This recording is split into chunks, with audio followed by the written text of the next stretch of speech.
8h et 13h et le soir entre 18h et 20h. Retenez bien ces horaires. Ouais, c'est dans ces périodes que le courant pourrait vous être coupé cet hiver. Éric David, député La France Insoumise à Marseille, ce sera à cause de qui, à votre avis? De Poutine, de nous, pas assez sobres, ou de ceux qui ont fait de mauvais choix?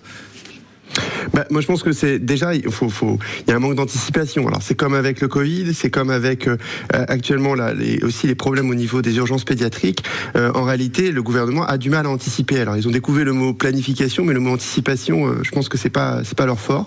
Donc c'est la faute à qui? D'abord ceux qui pensaient que le nucléaire était la solution à tout.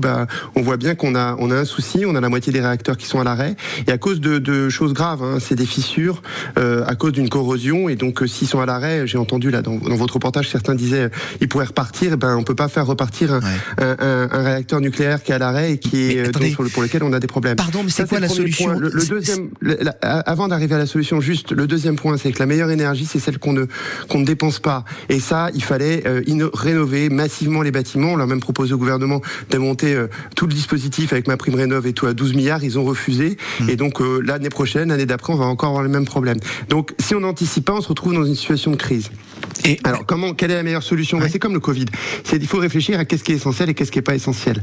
Donc, nous, on avait fait déjà un texte. Alors, pareil, on pouvait anticiper. C'est une proposition de loi sur la pollution lumineuse qui pose des soucis, y compris d'un point de vue écologique. Donc, on peut effectivement arrêter un certain nombre d'enseignes, notamment publicitaires, pour limiter la consommation d'énergie. Et après, moi, je pense qu'il faut regarder qu'est-ce qui est essentiel, qu'est-ce qui l'est pas. Qu'est-ce qui est essentiel? C'est les hôpitaux, les écoles, c'est le chauffage pour les particuliers. Qu'est-ce qui l'est pas? C'est peut-être un certain nombre de secteurs industriels qu'on peut compenser, y compris financièrement comme pour le Covid, qui sont pas essentiels pour la vie de tout un chacun tous les jours. Voilà. Bon, en parlant d'énergie, essayer maintenant de travailler à une gestion de crise qui touche pas les plus démunis. C'est complètement injuste. C'est pas eux qui consomment l'énergie en plus. En parlant d'énergie, Éric David, avec deux autres députés de votre parti, vous allez ce matin sur le site GRDF de Marseille soutenir les gaziers en grève pour leur salaire, qui ont ouvert les vannes hier, gaz gratuit pour 6000 personnes à Marseille.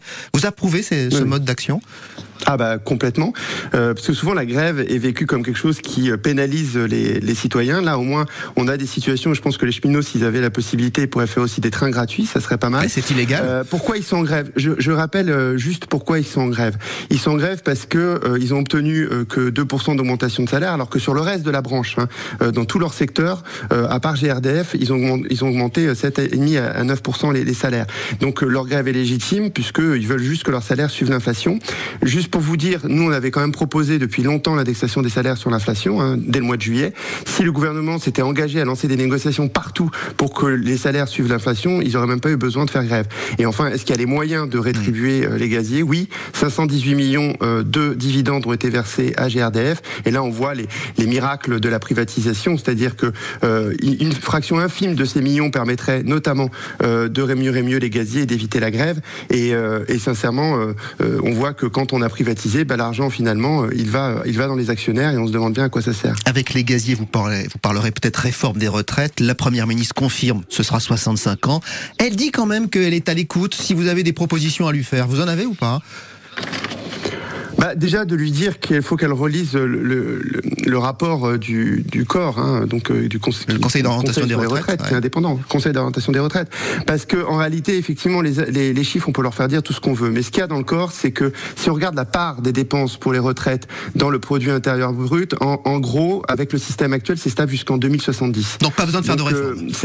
Il n'y a pas besoin de faire de réforme. Et en fait, si ils veulent faire une réforme, c'est pour augmenter la part de la population active par rapport à la part de population qui est à la retraite. Et il y a une autre façon de faire, et ça personne n'en parle, c'est d'augmenter le taux d'emploi des femmes. Actuellement, on n'est pas très bon en France. Il y a 67% des femmes qui sont actives et 75% des hommes. Si on augmente à égalité le taux d'emploi des femmes et des hommes, en réalité, on règle une partie du problème parce qu'on fait rentrer les femmes dans l'activité. Mais rappelons quand même que cette réforme, en fait, c'est une réforme de classe qui va surtout toucher les plus démunis et les ouvriers. Parce qu'en gros, effectivement, quelqu'un qui a un cadre sup jusqu'à 69 ans, il vit bien en bonne santé. Alors que c'est pas le cas d'un ouvrier qui a 59 ans ou même d'un employé qui travaille à Amazon ou une aide-soignante qui travaille dans les hôpitaux. À 59 ans, ils sont déjà cassés par leur métier. Bon, on aura le temps de parler de tout ça parce que le débat ne fait que commencer sur la réforme des retraites. Merci en tout cas, bonne journée à vous, Éric David, député de la France Insoumise à Marseille. Merci.